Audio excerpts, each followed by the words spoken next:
हमारी सभ्यता पूरी दुनिया की सबसे महान सभ्यता थी। सिंधु घाटी की सभ्यता, राजा संबर हमारा पुरखा राज करता। इससे विशाल सभ्यता दुनिया में नहीं। जब हमारे पुरखों पर ब्राह्मणों ने आक्रमण किया तो उस लड़ाई को देवासुर संग्राम कहा जाता है। देवासुर, देव और असुर। हमारे पुरखों को असुर यानी राक्षस कहा और अपने को देव देवता कहा ब्राह्मणों ने। उसी लड़ाई को, जो लड़ाई हुई आर्यों से और यहाँ के मूल निवासियों से, आर्य और मूल निवासियों से जो लड़ाई हुई, उस लड़ाई को ब्राह्मणों ने इतिहास में देवासुर संग्राम लिखा। अपने को देवता कहा और हमारे लोगों को पुरखा, हमारे पुरखे जो थे उनको असुर कहा, दानव कहा, राक्षस कहा, दैत्य कहा। बात समझ में आ रही है? इसी को इतिहास में देवासुर संग्राम। हमारी मूल पहचान, जो मूल निवासी थी, हमारी मूल पहचान को ब्राह्मणों ने मिटाया। हमें असुर कहा, राक्षस कहा, दैत्य कहा, दानव कहा, अनार्य कहा, शूद्र कहा। तमाम नाम हमारे पुरखों का बदलता चला गया। हमारी असल पहचान को ही मिटा दिया। सारी पहचान हमारी खत्म किया ब्राह्मणों ने। अनपढ़, गंवार और जाहिल बना दिया ब्राह्मणों ने। उसके बाद सोचा कि इनको और कैसे जाहिल बनाया जाए। तो तमाम किताबें इन लोगों ने लिखा, तमाम ब्राह्मण साहित्य लिखा, तमाम कथा भागवत बनाया। कथा भागवत बनाकर हमारे लोगों को उलझाने का काम किया। झूठ मूठ की बातें बताया, कथा बनाया और कथा पढ़ा करके हमारे लोगों को कहा भगवान की पूजा करो। भगवान का निर्माण किया उसने। और जो भगवान बनाया ब्राह्मण ने, ब्राह्मण, क्षत्रिय, वैश्य, शूद्र, ये चार ही वर्ण हैं। ब्राह्मण से ऊपर भगवान भी नहीं है। तो साथियों, ये ब्राह्मण विदेशी है और इस देश का रहने वाला नहीं है। इतिहास ने बताया, आर्यों के आगमन से स्पष्ट है कि ब्राह्मण विदेशी है। लोकमान्य तिलक ने किताब लिखा, उसमें लिखा कि हमारे पुरखे उत्तरी ध्रुव से आए हैं। आज डीएनए ने बता दिया, डीएनए के आधार पर इस देश का SC, ST, OBC और माइनॉरिटी सब एक हैं, सबका डीएनए एक है। मगर ब्राह्मण का डीएनए विदेश के लोगों से मिलता है, वो इस देश का रहने वाला नहीं है। मगर इस देश में सबसे पहले अगर किसी ने बताया कि ब्राह्मण विदेशी है, इस देश में पूरी दुनिया के लोगों को लिख करके ब्राह्मणवाद का बोलबाला था। मगर इसके बावजूद भी लिख करके पूरी दुनिया को बताने का काम किया। वो किसने बताया? वो हमारा पुरखा संत कबीर ने बताया। 500 वर्ष पहले जब लोग ब्राह्मणवाद के खिलाफ में बोलने की हिम्मत नहीं जुटा पाते थे, तब हमारा पुरखा संत कबीर ने बताया कि ब्राह्मण विदेशी है। और अपने किताब बीजक में लिखा उन्होंने, क्या लिखा कि चींटी चढ़ी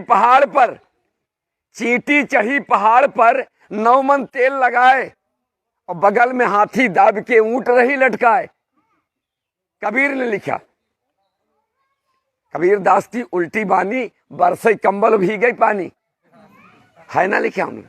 उल्टी बानी, बरसात होती है, कंबल भीगना चाहिए। मगर कबीर ने कहा नहीं, कंबल बरसात कर रहा है और सारी दुनिया भीग रही है। बहुत 100% उनकी बात सही है, उनकी बातों में दम है। तो चींटी चढ़ी पहाड़ पर, इस देश में ब्राह्मण 3.5% है और उसकी ताकत चींटी के समान है। चींटी जैसी ताकत वाला है ब्राह्मण। चींटी चढ़ी पहाड़ पर, चींटी जैसी ताकत वाला ब्राह्मण पहाड़ के रास्ते से भारत में आया। चींटी चढ़ी पहाड़ पर 9 मन तेल लगाए। चींटी 9 मन तेल तो लगाएगी नहीं। 9 मन तेल, एक बूंद तेल में अगर चींटी को डाल दो तो डूब के मर जाएगी।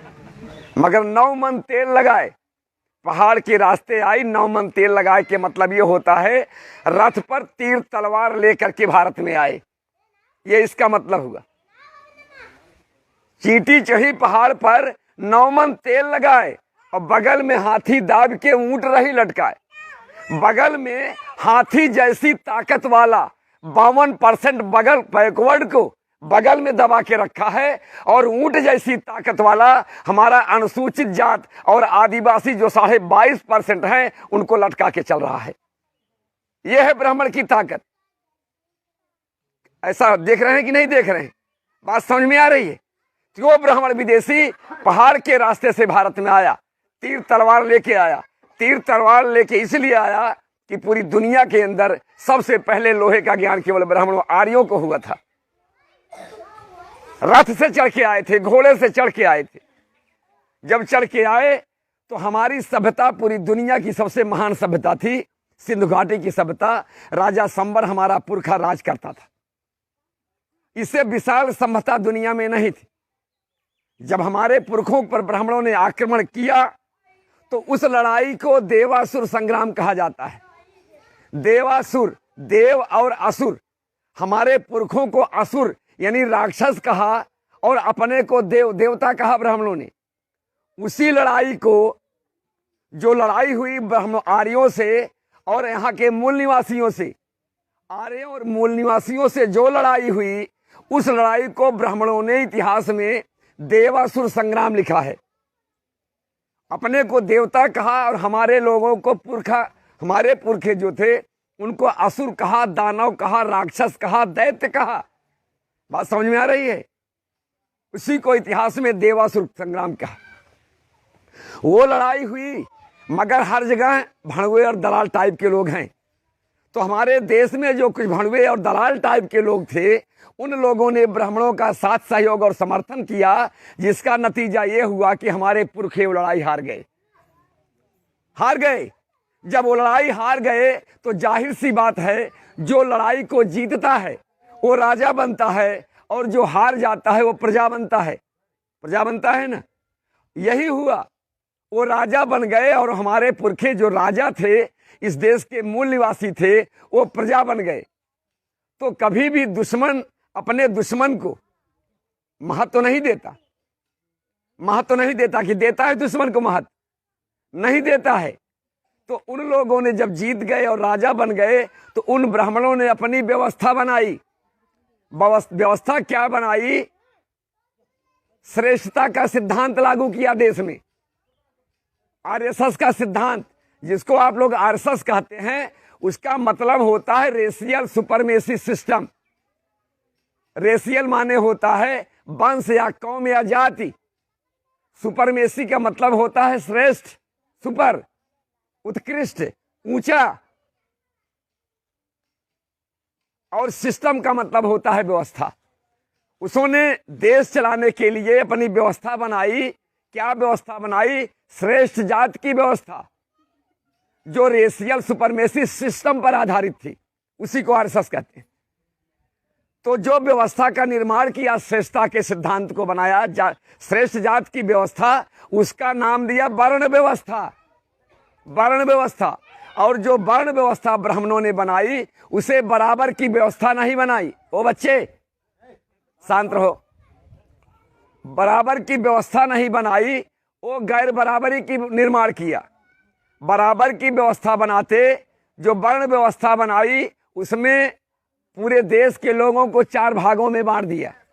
ब्राह्मण, क्षत्रिय, वैश्य और शूद्र, 4 भागों में बांटा। यही वर्ण व्यवस्था है। मगर जो 4 वर्ण ब्राह्मणों ने बनाया, वो 4 वर्ण ऐसा नहीं बनाया।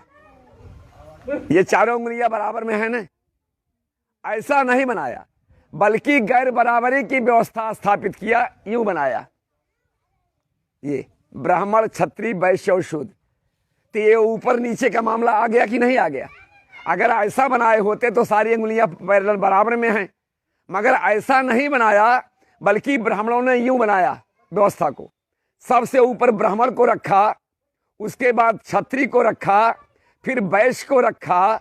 नंबर 4 पर हमारे पुरखे जो मूल निवासी थे, जिनको असुर, दानव, दैत्य कहा, इनको रखा। सबसे नीचे रखा, और सबसे नीचे रखा तो सबको अधिकार बांटना शुरू किया ब्राह्मण ने। अधिकार बांटा, सबसे ऊपर ब्राह्मण को रखा और ब्राह्मण के लिए अधिकार दे दिया कि ब्राह्मण शिक्षा ग्रहण कर सकता है, पढ़ लिख सकता है, और ब्राह्मण पढ़ा लिखा सकता है। शिक्षा लेने का, शिक्षा देने का अधिकार ब्राह्मण को रहेगा, संपत्ति रखने का अधिकार ब्राह्मण को रहेगा, और हथियार उठाने का अधिकार ब्राह्मण के पास रहेगा। ब्राह्मण को चारों अधिकार, सारे अधिकार ब्राह्मण को मिल गए। इसमें सारे अधिकार निहित हो गए।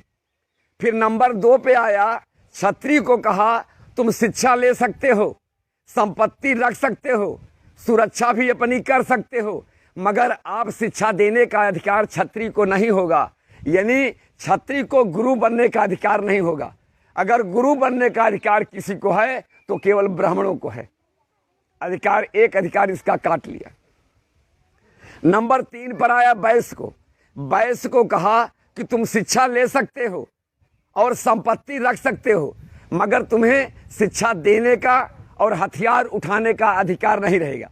यानी गुरु बनने का और हथियार उठाने का अधिकार वैश्य को नहीं दिया। एक अधिकार क्षत्रिय को काटा, 2 अधिकार बनिया को काटा। तो नंबर 4 पर आया। नंबर 4 पर हमारे पुरखे थे। हमारे पुरखों के लिए, चूंकि ये हारे हुए लोग थे, हारे हुए लोग गुलाम होते हैं, इनको कोई अधिकार नहीं दिया। इनको कहा न तुम शिक्षा ले सकते हो, न शिक्षा दे सकते हो, न संपत्ति रख सकते हो, और ना आपकी पिटाई हो तो आप अपना हथियार भी नहीं उठा सकते हो। गुलाम बनाया, अधिकार वंचित बनाया, कोई अधिकार नहीं दिया। सवाल यह पैदा होता है कि ब्राह्मण अपने पास चारों अधिकार रखा और क्षत्रिय का एक अधिकार काट लिया, बनिया का 2 अधिकार काट लिया।